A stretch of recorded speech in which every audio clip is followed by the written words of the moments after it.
Star Wars is the best-selling LEGO theme of all time. There are so many awesome sets, mocks, and most importantly minifigures. But some of these are really rare and expensive, meaning not many people have them. So today I'm showing you 10 custom LEGO Star Wars minifigures to add to your collection.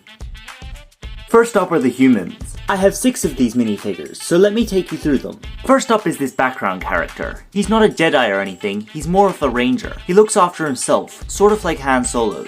He's got a small blaster, and some clothes that would fit nicely into a Tatooine background scene. He might not be the main character of any stories, but he's good to add some background detail to your mocks. Next up is a young Jedi. He has a single blue lightsaber and long brown hair. He's not the most skilled Jedi, but he can still wield a lightsaber. I haven't got a name for him, but I'm sure he would look great in a First Battle of Geonosis mock alongside the rumored Jedi Bob coming out later this year. The next minifigure is this mechanic. He hasn't got any special powers, and isn't super skilled with a weapon, but Star Wars has a lot of ships, and someone has to maintain them, so I thought I'd make this cool mechanic guy.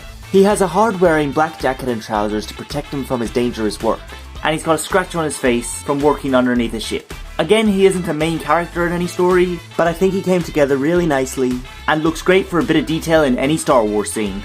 Next is a Sith Emperor from a far-off planet. He doesn't wield a lightsaber, but uses Force lightning to control his enemies. His outfit consists of a long robe and high collar. His eyes are unfocused with the power of the Force. He's not the best minifigure here, but it's a cool concept, and I think the colors are something different than you usually see in Star Wars. The next minifigure is a Jedi, with 2 blue lightsabers. He mostly wears white, but does have accents of blue as well, like his cloak and his sleeves. I used these arms on old Luke Skywalker's body, because I thought he would be a Clone Wars Jedi.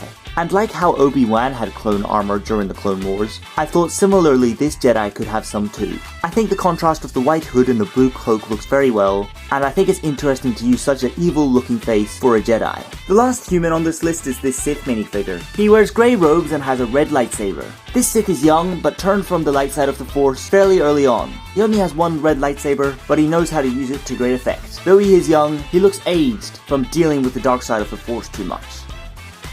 The next category is aliens, and I have 2 minifigures here. First up is this guard minifigure. He wears a blue suit with many pockets and buckles. He guards a bank on Coruscant using this small blaster pistol, and he looks like a pink Thrawn. Though he must be a different species, because all the chiss are blue.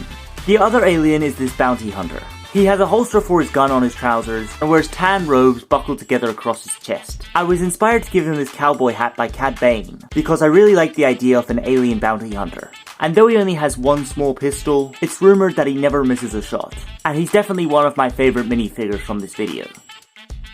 The final 2 minifigures are droids. The first is this Sith droid. Unlike a lot of droids in Star Wars, this one is not a fighter. Instead, he's more of a mechanic.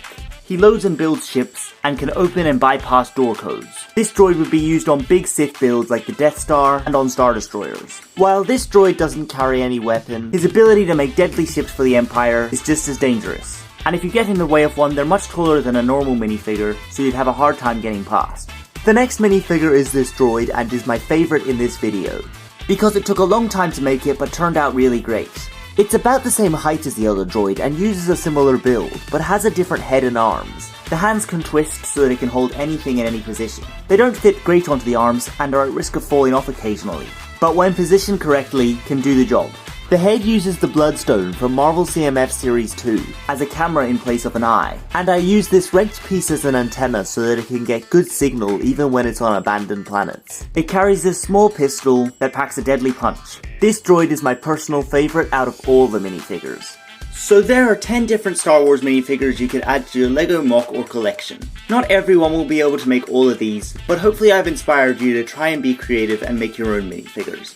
Let me know what theme you'd like to see me make 10 custom minifigures for next time, and I'll see you there. Pieces.